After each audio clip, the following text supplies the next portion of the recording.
খুব জরুরিভাবে আমাদের এই রাস্তাটা সংস্কার প্রয়োজন।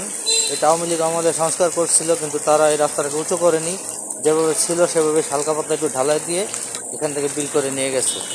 আওয়ামী লীগের আমলে যেগুলি কাজ হয়েছে এগুলি কাজ হয়নি, কাজের নামে চুরি হয়েছে দেশের মধ্যে।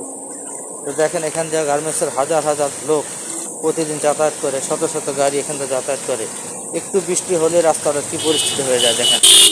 এই রাস্তাটাকে মানে খুব জরুরিভাবে এটাকে কম করে হলেও 1 ফুট উঁচা করে দিতে হবে।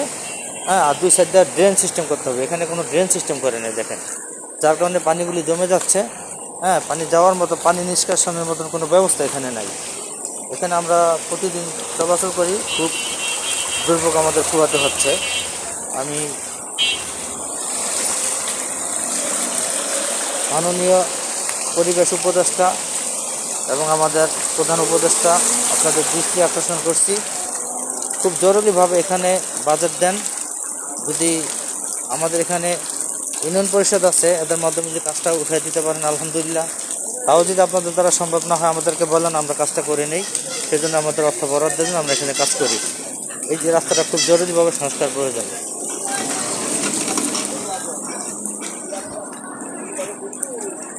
কি অবস্থা রাস্তার?